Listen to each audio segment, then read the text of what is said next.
All right, good evening and welcome. I am Brooke Clement and I am the director of the Gerald R Presidential Library Museum.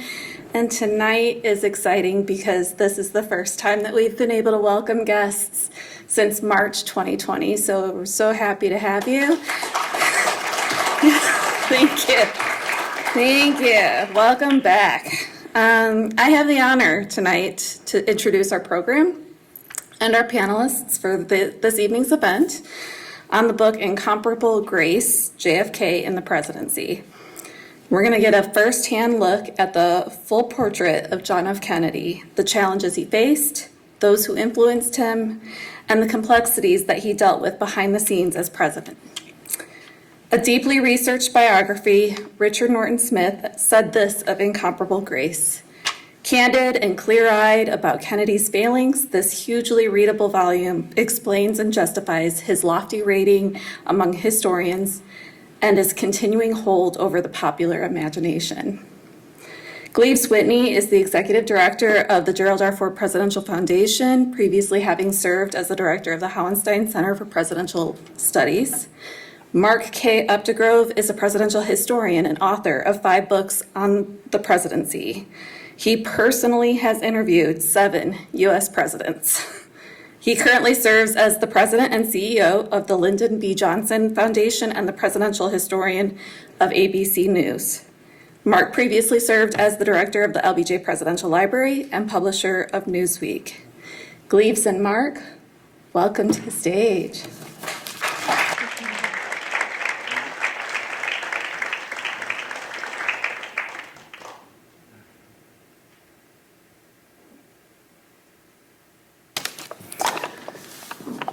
All right, the microphone's on. Yes. Yeah. Okay, very good. Well, first of all, thank you so much for coming out on a rainy day. Actually, this is a relief from all that rain, right? You got to change the vibe by getting away from that rain. So there's going to be some illumination in here, I think, through the conversation today. And the way it could work is Mark and I we've established a nice rapport. I think we're going to keep our conversation going. And we want to make sure you have time to ask questions toward the end of the evening. So start thinking about the questions you'd like to put this incredible writer and insightful author of the presidency and John F. Kennedy in particular.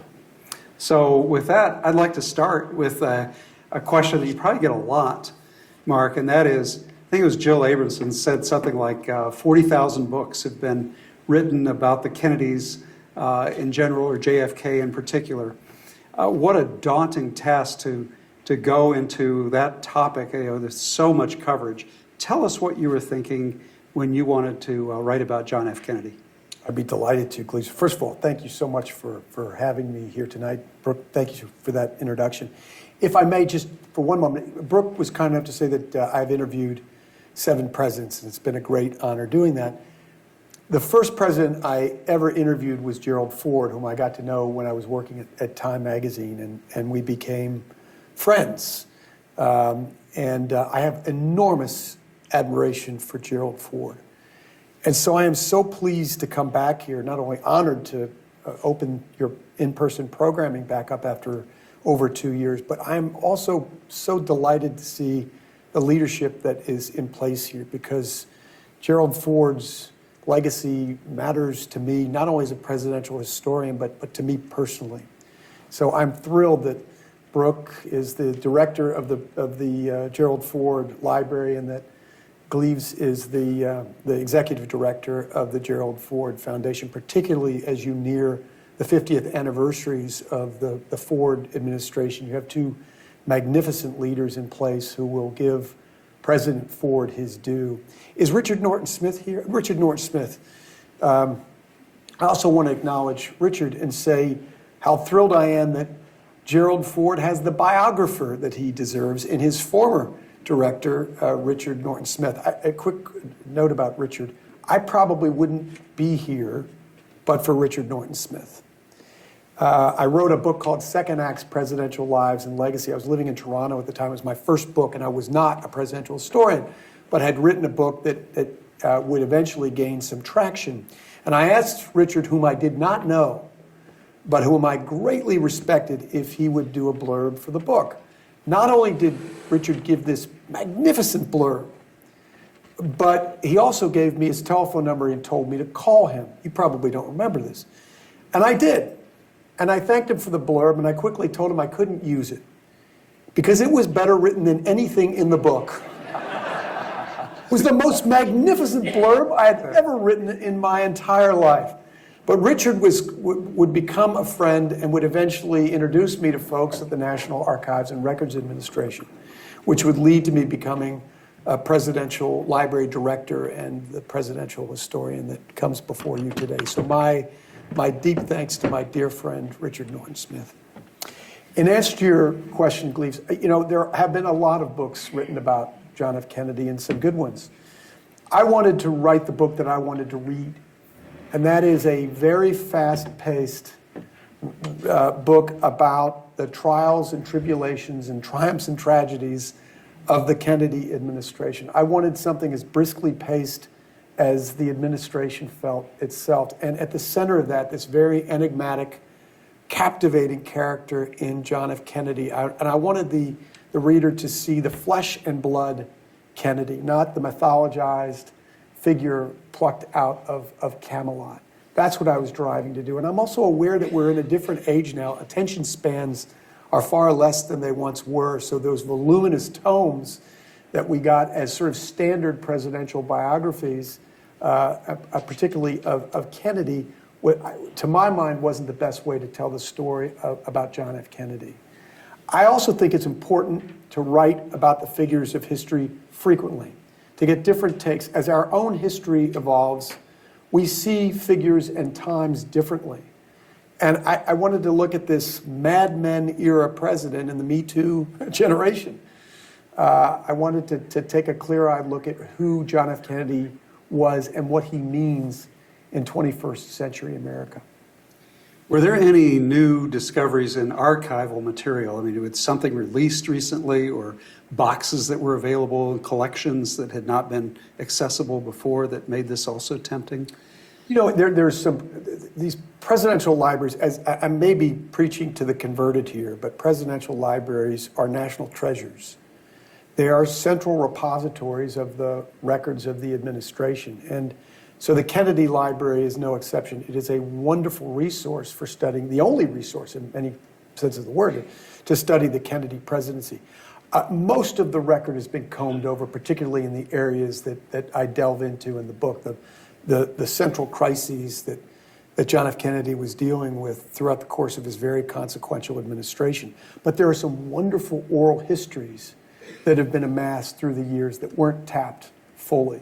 Among them was Ted Kennedy's oral history, which had not been released before.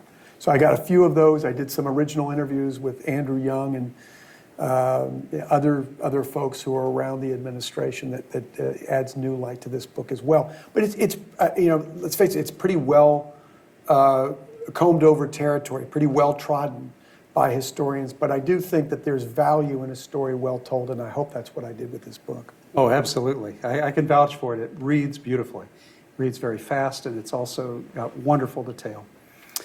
Well, you've no doubt talked to a lot of people just out in the general public about President Kennedy, and you must encounter misperceptions, misunderstanding, or cartoon caricatures of him. What did you find was the popular myth from Camelot or whatever that you wanted to combat the most in your writing? There are so many misconceptions to your point, Gleaves. Kennedy is mythologized in many respects, but one of them is what might have been. You have this captivating leader who is struck down at the age of 46 in his prime when he's at his peak. And so one of the reasons that he becomes so legendary is because we wonder what would have happened had he remained in power. And so I think there are a lot of misconceptions about that. As Brooke mentioned, I was the director of the LBJ Presidential Library, and I'm now the president and CEO of the LBJ Foundation. And so I know a lot about the legacy of Lyndon Johnson, and Vietnam is squarely pinned on Lyndon Johnson. It becomes a central pillar of his legacy, and that's rightful. That's fair. He did escalate the war, but there's a misconception that John F. Kennedy would not have done so. And there is no evidence to support that whatsoever. We can infer that he would have been wiser and more prudent than Lyndon Johnson. But the documentary evidence does not exist that he would have taken a different course. That becomes anecdotal. Mike Mansfield, senator from Montana, and Kenny O'Donnell, a Kennedy acolyte, would talk about the fact that Kennedy was going to pull out of Vietnam had he been reelected in 1964. But that came well into the 1960s when opinion around the war had turned. There are many people in this war who saw in it nothing but futility. And so those accounts have to be, I think, discounted to a large extent. It bears mentioning that Lyndon Johnson retained the same military advisors, the same cabinet members that Kennedy was drawing on for military advice, notably Robert McNamara, his Secretary of Defense, and Dean Rusk, his Secretary of State, who are giving Lyndon Johnson hawkish advice. Why would they have given John F. Kennedy different advice? John F. Kennedy says 2 months before he is assassinated in Dallas that it would be a deep mistake to withdraw troops from Vietnam, and doubles down on the domino theory that says that if you allow Vietnam to fall from the communists to the communists, other southeastern nations will fall in kind. Moreover, it will embolden the Soviet Union and the People's Republic of China to be more aggressive in the world, and perhaps with countries that are of greater confidence. He doubles down on that. Do I have my microphone going? Yeah. Can you all hear me? Yes. Okay, problem solved. So that, I think, is one of the misconceptions. I think the other one is his full-throated support of civil rights. And he has a very mixed record on civil rights. As great as Kennedy can be at times in his presidency, his civil rights record is a bit spotty. And I took the reader, I think, through all the different chapters relating to civil rights to see how John F. Kennedy reacts in those circumstances. Yeah, there's some interesting dynamics there, personalities. So when you're going back to some of the military points that you were just discussing, Kennedy had this tense relationship with generals, didn't he? The military leadership. Eisenhower had talked about the domino theory, starting with Laos and all these countries falling, and so there's this preconception of what was going to happen. But then by the time of Bay of Pigs and everything that was going on very early in the administration, there became a very tense atmosphere, didn't there, between Kennedy and the generals. Did you find that problematic for Kennedy, the administration? No question about it, Cleese. So it bears remembering. Any idea what Kennedy's margin of victory was in 1960? Very slim. Very slim. 0.2 of a percentage point, the slimmest margin in 20th century history.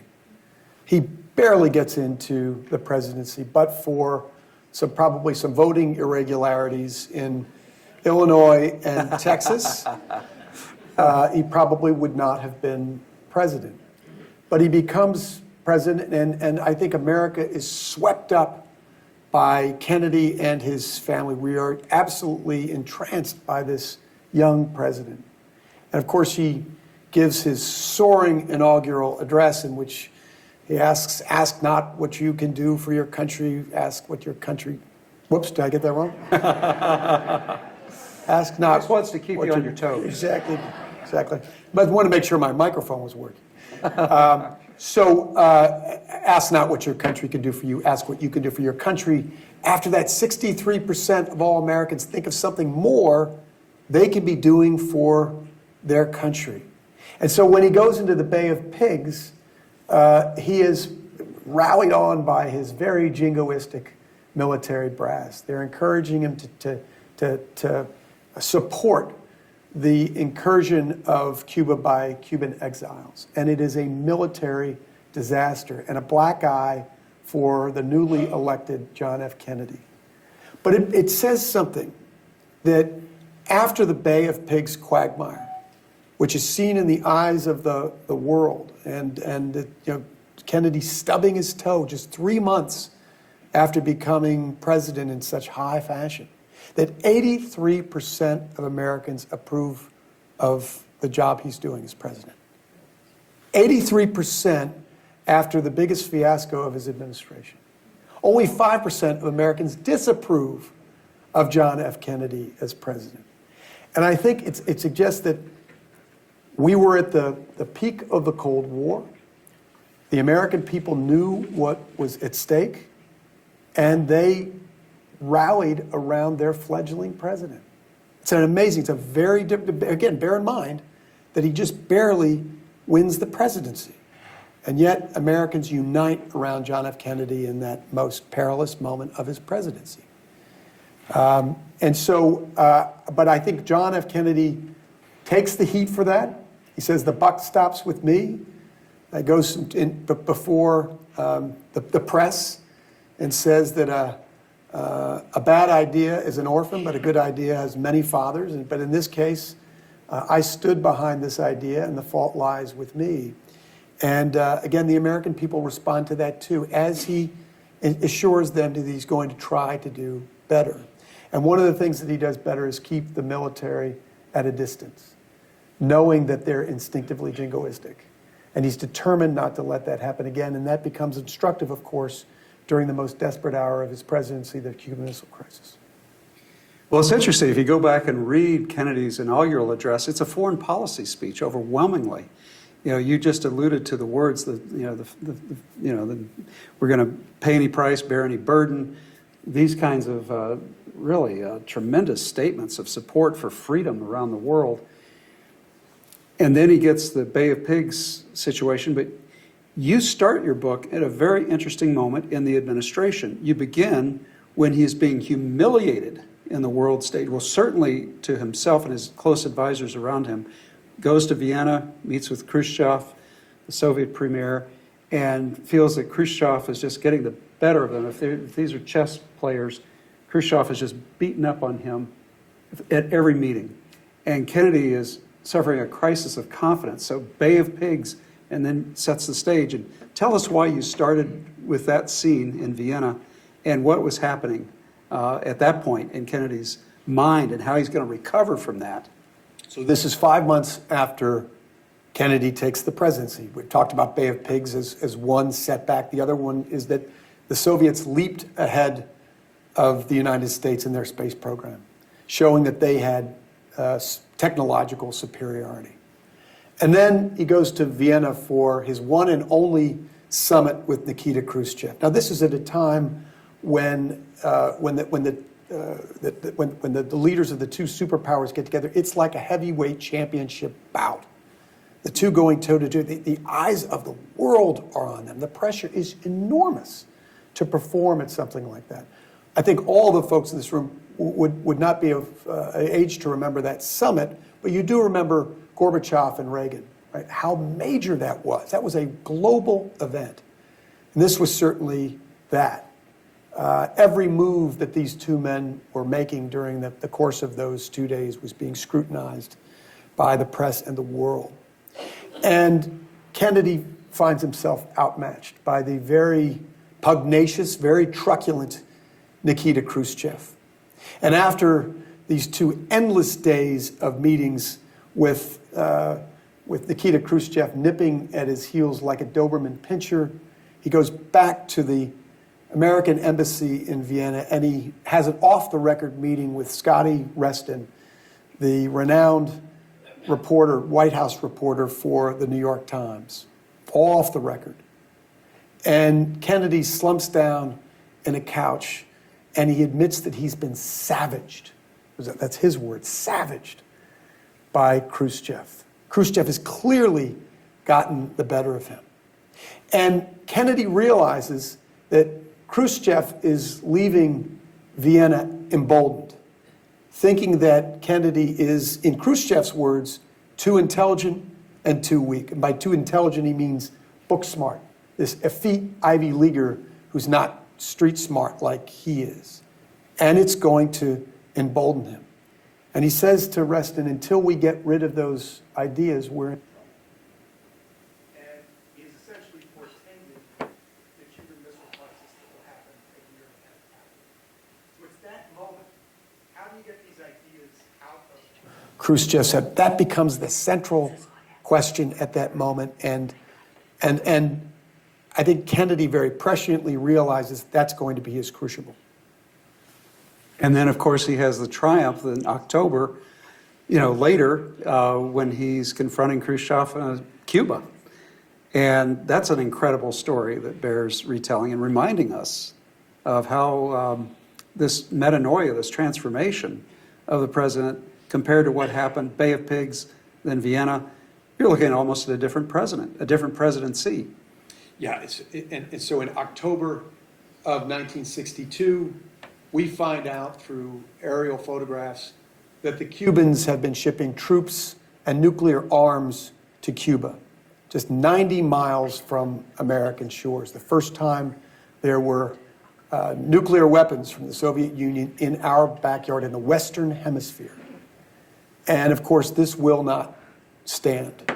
Again, this becomes the central crisis of Kennedy's administration. Again, his military, his very hawkish military, advises him that you need to take out the military, the missile installations quickly through airstrikes. You need to bomb them right now. And Kennedy knows that the missiles have to go, but he resists that advice, knowing that is provocative. Instead, he advocates a naval blockade, ships forming a barrier so that the Soviet ships carrying additional troops and arms cannot enter. This too is provocative, but not so much so as a missile strike. And that gives him time to communicate with Khrushchev to find a peaceful way out of this. What the world didn't realize, Gleaves, until much after the fact, is this was resolved through a back-channel negotiation with the Soviets that suggested that if you take your missiles out of Cuba, if you retreat, we will take the nuclear missiles that we have in Turkey and in Italy out of those installations, and that will be the quid pro quo. Again, we did not realize that until much later, but that was the deal that was struck. And those 13 harrowing days give Kennedy the opportunity to find a way out of this. But it's funny because you're talking about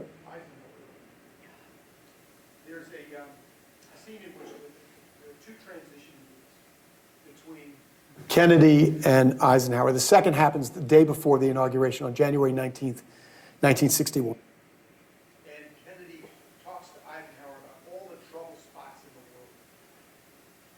And Eisenhower is almost gleeful that he's handing these off to John F. Kennedy, this young president who has defeated his vice president for the office that he holds. And Kennedy leaves the office, and as he's exiting the black iron gates of the White House, he says to an aide in the backseat of a limousine, "How can he stare in the face of disaster with such equanimity?" But it's equanimity that saves the day for John F. Kennedy. He channels that same kind of calm, that same cool-headedness that he admired. And that's what helps him to resolve with incomparable grace. Yeah, I think Eisenhower, you point out, called Kennedy Little Boy Blue after his encounter with him. I mean, not very impressive. And I was so struck in your book by Eisenhower's tone and the people who observed Kennedy's interaction with Eisenhower. And you're absolutely right. There's almost this undercurrent of glee. Let's see this young whippersnapper. Let's see what his mettle really is when he sees what I've been dealing with, kind of thing. But on the morning on the morning that he learns from these aerial photographs that the Soviets are shipping arms to Cuba, there's the lead story in the New York Times is about Eisenhower's criticism of Kennedy's foreign policy. He gives a speech in Boston railing Kennedy for his weak foreign policy. And it says something about Eisenhower, that during the height of the Cuban Missile Crisis, he goes to Pittsburgh and he's doing a midterm election campaign appearance for Kennedy. And he says, we all need to stand behind our president. That says a lot about Dwight Eisenhower. So sorry to interrupt the program. We're having issues with your mic. Sure. I'm going to type you out real fast. If you don't mind. Great.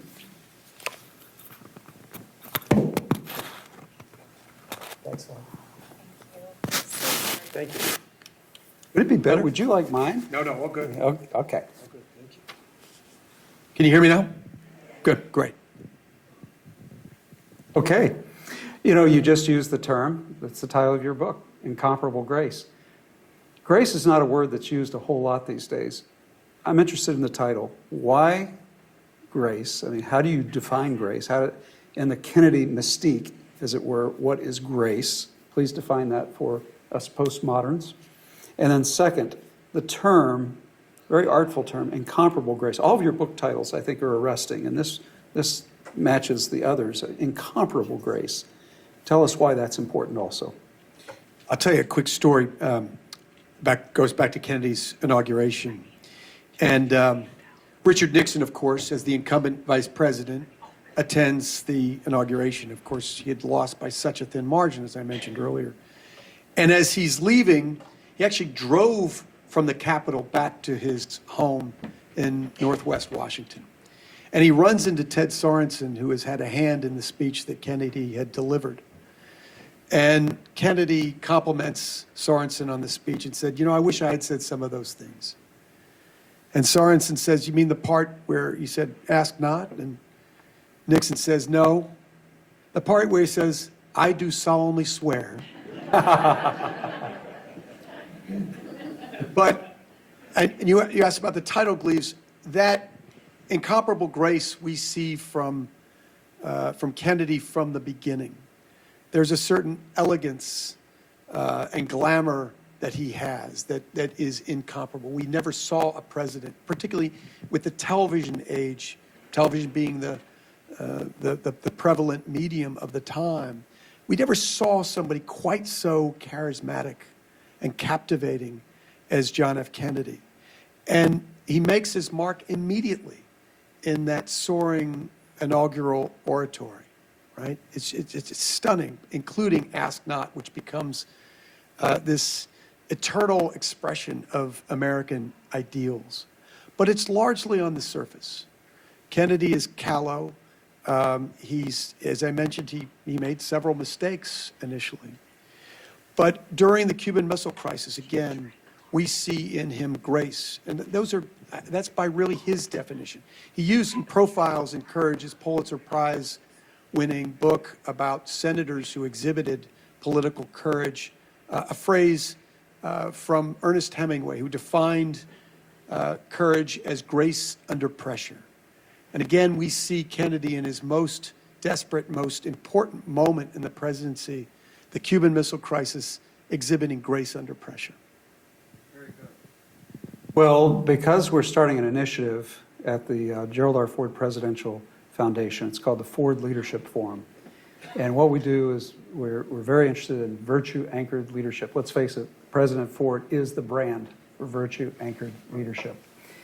And I told Mark that I'd be asking him this. Let's talk now a little bit about character. Let's talk about JFK's character. Could you please give us a little bit of an inventory of what his virtues were? Let's start with them, and then you know where I'm going with this. Then let's go to the vices, which we're saving toward the end because that'll keep you all awake. So let's start with the virtues. One is service over self. The Kennedys truly believed in that, giving back. This is the scion of wealth and privilege. Grew up in one of the wealthiest families in America, and yet the Kennedys had it instilled in them that you give back. It was inculcated in them at an early age that you give back to the country that has given you so much. And he personifies that. And that ask not rhetoric is really symbolic of Kennedy himself. He is an emblem of that in many respects. Honor and grace, as I say in the last part of the book, edge out recklessness and abandon in his character ultimately. I think that is his virtue. He's wise. He's a great listener. He is level-headed. He's cool. Those, I think, are his virtues as a leader. On the deficit side, You have to look at, and again, what I really wanted to do with this book too is demythologize Kennedy, show him as a flesh and blood character. It makes him, first of all, it makes him more interesting, and secondly, it's a more accurate reflection of history. And you can't get past the womanizing. It's really tough to do that. Kennedy is a womanizer probably for a variety of reasons. He learns at the feet of the master. His father was a legendary womanizer, very open about it in the Kennedy ranks. In the testosterone-infused Kennedy family, I think womanizing was a way of keeping score. It's another part of this. And I think there's also Kennedy's, fragile hold on life. He is almost loses his life several times earlier in his life before coming to the presidency, and he tries to get the very most out of life. And part of that, for better or for worse, is sexual conquest. And also part of it is the zeitgeist in Washington. I talked to Gerald Ford about this. That was part of power in Washington in a certain day and age. People had open affairs. And again, it's an endemic part of Washington in that era. So that's all part of it. What is hard to get past is, in particular, an affair that he has with a 19-year-old intern named Mimi Beardsley, who loses her virginity to Kennedy just a week into her internship in the White House. And Kennedy almost treats her like a concubine. At one point asks her to perform sexual acts on an aide as he is watching. And that kind of objectification simply cannot be rationalized. It is a deep and dark flaw in his character. Hugh Sidey, who was the longtime president watcher for a time, was a dear friend of mine and revered John F. Kennedy. In fact, Hugh used to talk about going to the White House during the height of the Cuban Missile Crisis and having a tete-a-tete with Kennedy before they went skinny dipping in the White House pool. He was incredibly close to Kennedy. But he heard about this revelation, which came from Robert Dallek in his book, An Unfinished Presidency, about Kennedy. And he said to me, I think the guy had a problem. He was so dispirited to hear this about Kennedy.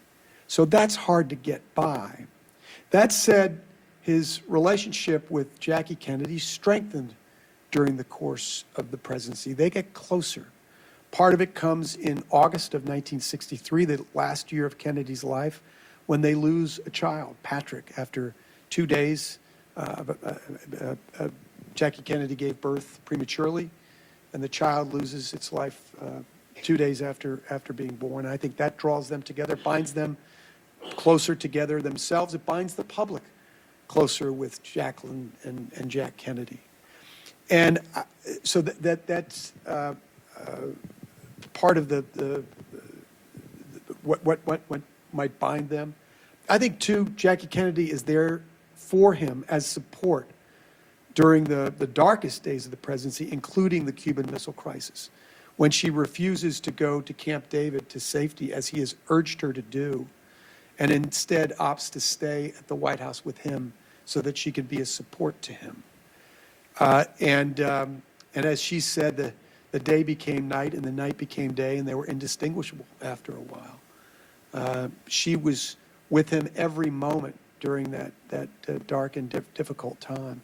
So I think it says something about her that she stuck with him through all this, and that their marriage got stronger during the course of the presidency. She called those years our happiest years, the years that they were in the White House. Now that you mentioned August of 1963, we're creeping closer and closer to what probably is on everybody's mind in this auditorium. November 21st, 22nd, that Thursday and Friday in November, that those of us who are just old enough, I was in grade school, but we all remember the sort of the ground shifts, the tectonic shift in our country, our sensibilities, with the assassination on the 22nd. Jackie apparently was a very reluctant campaigner with her husband, and yet she agreed to go to Texas and make a public appearance. And we all know from the pink dress and everything else that she wore, the tragedy of that day. Would you please comment on the assassination and what you think happened? You write very skillfully about it in the book, but you don't go into all of the sort of the conspiracy theories. But what do you think, Mark? I think I will take the position that Gerald Ford took. And I think several of us in this room have had conversations with President Ford about this. And he believed that it was the best theory that we had available to us, the lone gunman theory. In my view, there's no other plausible explanation. Secrets are hard to keep, particularly one as mammoth as the conspiracy around the assassination of the 35th President of the United States. I have to believe that there would be more compelling evidence that might have come out about a conspiracy if one existed. I also mentioned to you earlier, Cleves, that there was a book that will soon be out by a guy named Paul Gregory, who was actually a friend of Lee Harvey and Marina Oswald. A friend meaning he knew them as well as anybody did. They did not have many friends. And the only reason that he knew them is because he was taking Russian lessons from Marina, who was a Russian native. And so they lived right down the street. He believes firmly, and the portrait he paints of Lee Harvey Oswald is chilling, that Lee Harvey Oswald had the mind of a killer. He was demented. He was defeated. He was a loser. And I think his assassinating John F. Kennedy was his way of making a mark on the world. That is my view. But like President Ford, I am open to hearing something else if there was evidence to support it. Since you've mentioned President Ford, and this will be perhaps my last question before we open it up to you, could you tell us a little bit about the relationship between John F. Kennedy and Gerald R. Ford? I talked to President Ford about this, and I said, Jack Kennedy was so charismatic, and we now remember him as one of our great or near great presidents. Did he have that allure when you first met him? And he said, oh yeah, he did. Even when he was a congressman, there was some ineffable quality that John F. Kennedy had. The two were actually, when they were in Congress serving together, they were across the hall from one another. And they would trade resources. Their offices would help each other out. That speaks to a bygone era in Washington, too. But there was, I think, they had great mutual respect for one another, and a very, I think, a close relationship from everything I can glean. Let's open this up. What questions do you have that you'd like to put? Yes, sir. What was the best quality that you've seen in Gerald R. Ford and John F. Kennedy that kinds of make them that makes them inspiring human beings to you? I'll start with Gerald Ford, whom, again, I had the great privilege of knowing. I've talked to several folks earlier today about the interview that I have. I interviewed Gerald Ford one time. It was one of the first interviews I had ever done, certainly the first president I had ever interviewed. And we were in his cavernous office at Rancho Mirage. It was this long, commodious office, and he was hard of hearing. It was just the two of us talking, and he wanted me to come behind the desk with him because he couldn't hear me when I was sitting in front of the desk. And so there were the two of us sitting closer than Gleaves and me, sitting behind his desk. In fact, so close our legs were touching.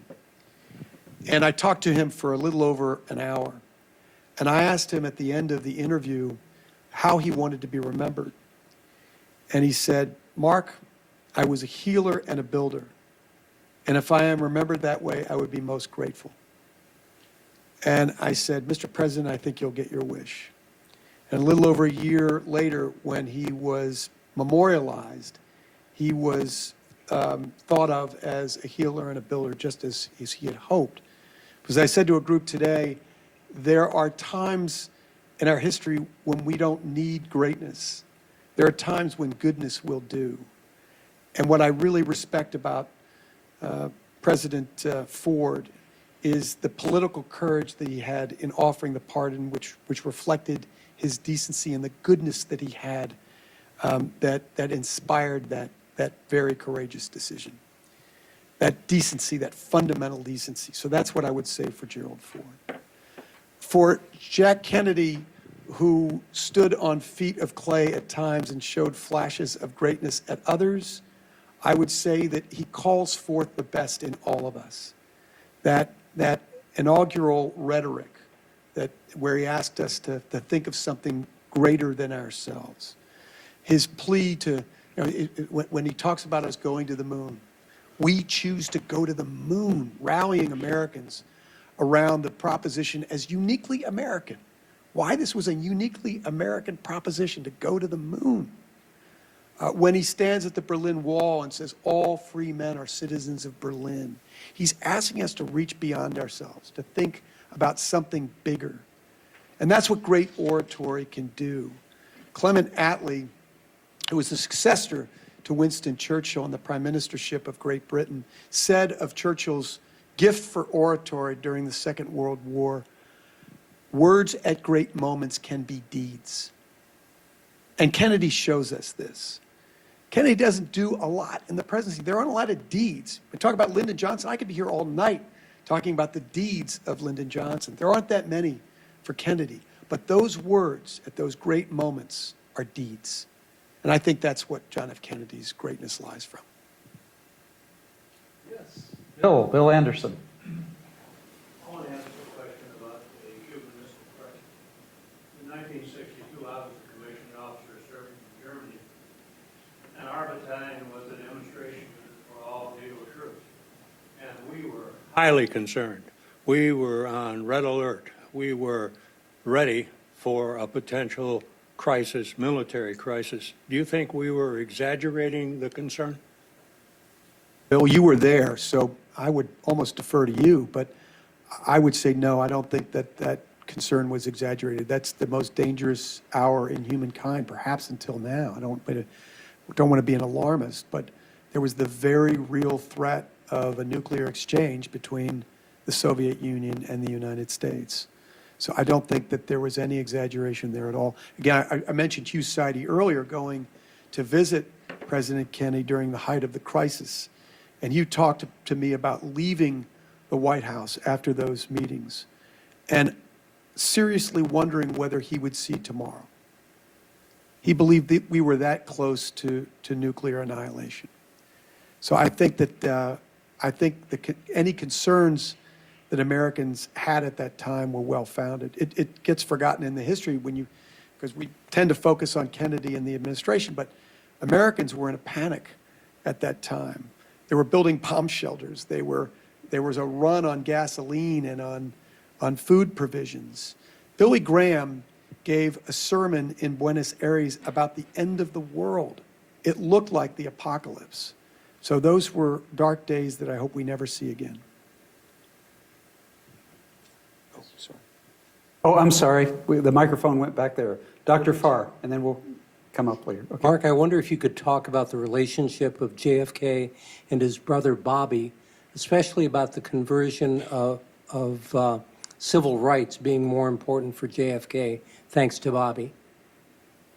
The relationship between Bobby Kennedy and his brother Jack, they're unbelievably close. In fact, Jack Kennedy says that they communicate almost by osmosis.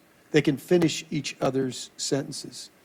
There was a phrase called Kennedyism in the 1960s. It was because there was almost a blended presidency.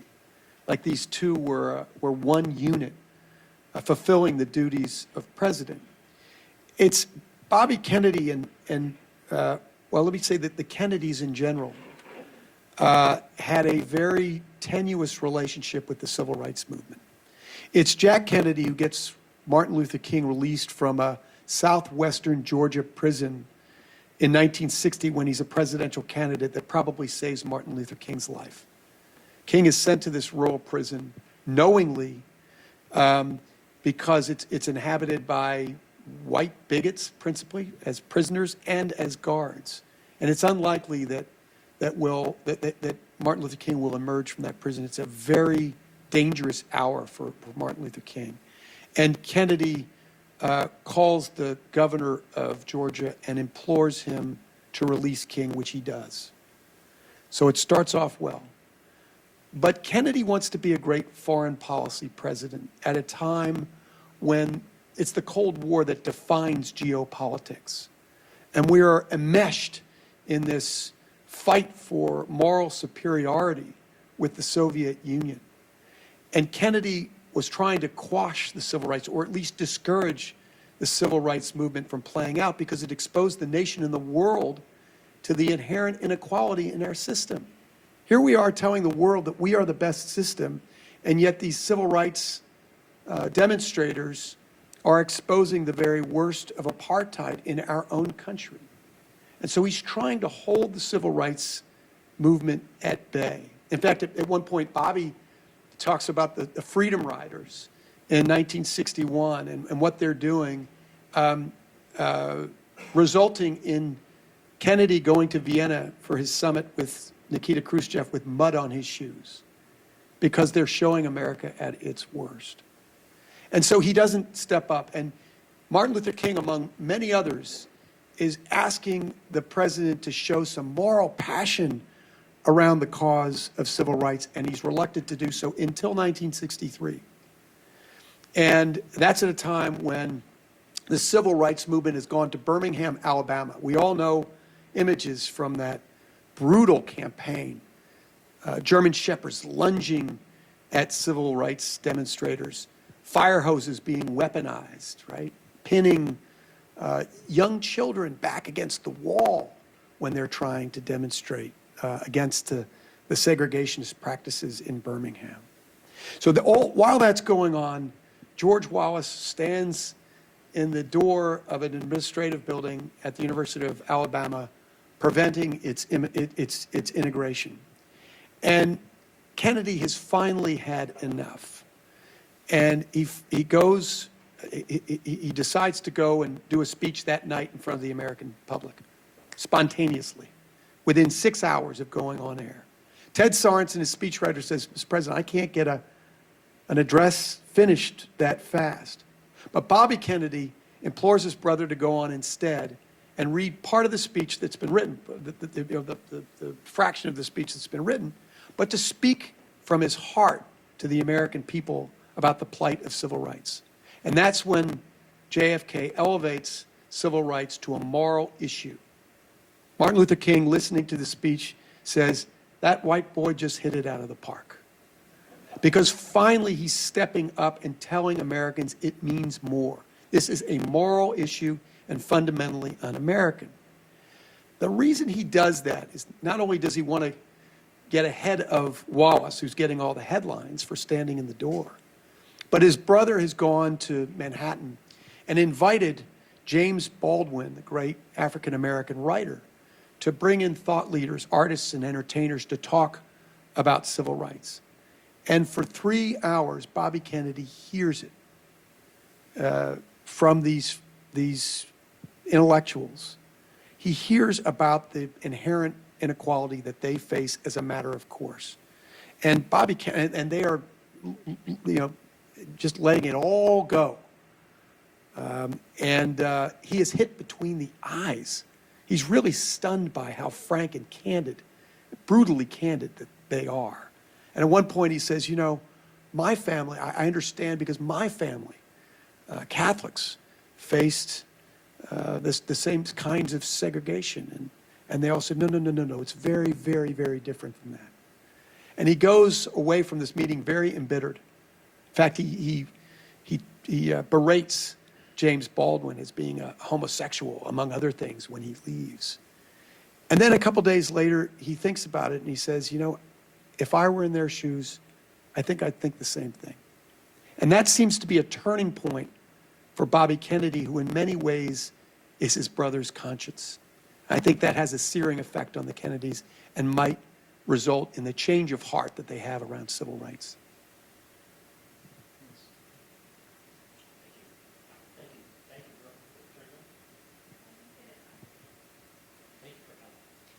Question I have, When my brother and I decided we wanted to attend tonight, we debated amongst ourselves where President Kennedy's policies and ideology would have been had he not been assassinated. You talk about his speech where he says, "Ask not what the country can do for you." He knew about the Laffer curve before Art Laffer did. On the economy, his policy prescriptions are very different than the current Democratic Party.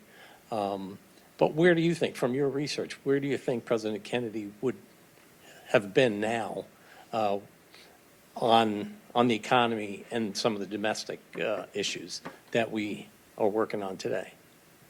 Your brother and you aren't disappointed in the very weak answer I might give on this. It's a fool's errand to speculate. You say that. It's so hard to know. We were talking today, I believe, hosted a lunch today, and we were talking about how different the world is today, and particularly Washington. And in a nutshell, I think it's different for three reasons. Number one, lawmakers don't know each other anymore. They're on a constant fundraising treadmill. And they go to the district on Tuesday mornings and they leave on Thursday afternoons. They are dissuaded from reaching across the aisle, which lawmakers used to do with great facility as part of the process of compromise, which is the oil of democracy. That doesn't happen anymore. Two is redistricting has made districts safe for one party or the other. And so you have a sort of extremism in the primary process, and there's very little centrism in American politics today, which leads to greater divisions, not only in our House and Senate, but in the parties themselves, too. There's great division as a consequence of that. And finally, and I think most significantly, it's the proliferation and fragmentation of media. The media universe was far smaller and far more responsible at that time. You had three networks, ABC, CBS, and NBC. And there was a fairness doctrine in place. Now you have media outlets that are manifold, including social media.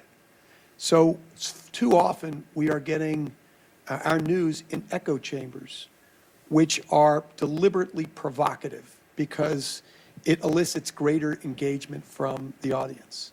And we're being, in that effort, we're being misinformed or disinformed very frequently.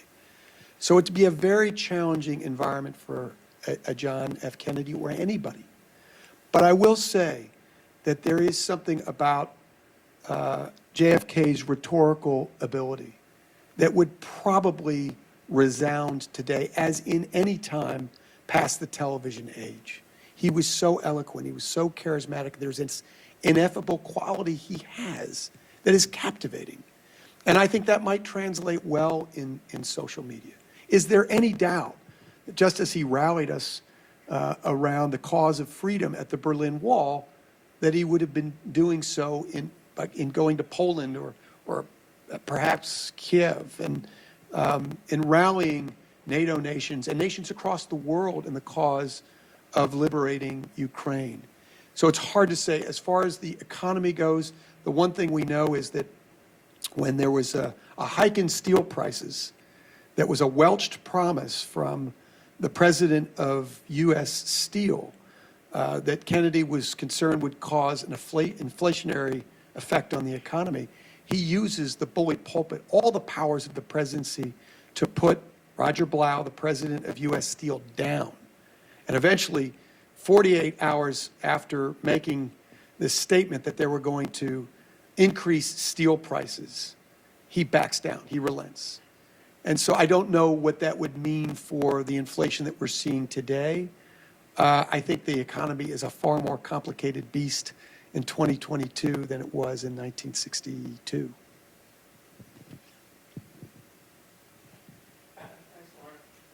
Mark, great book. Really enjoyed it.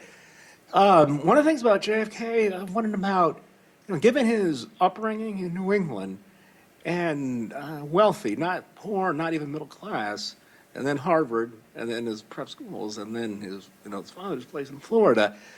And he traveled in Europe a lot and other places. But I always wondered, how much did he know about the United States? I mean, where did he get his understanding of it? Just through politics or reading? He loved to read, but he read a lot of European history. So I just wondered, we studied the presidents, but how much did the presidents study us? I mean, how much did he know about this vast, diverse country? No one could grasp it completely, but I've always wondered about that part of Kennedy. No, it's a fair question, Jason. I think Kennedy leads a very insulated life because of the wealth and privilege that he grows up in. And Hugh Sidey once asked him about the Depression, and he said, the only way I knew about the Depression was by reading about it when I was at Harvard. He has no idea what financial hardship looks like, particularly during the worst economic calamity in the history of our country, which he lived through. But I do think he was a voracious reader. In fact, he urged all of his cabinet members to take the Evelyn Wood speed reading courses so that they could read as much as he did.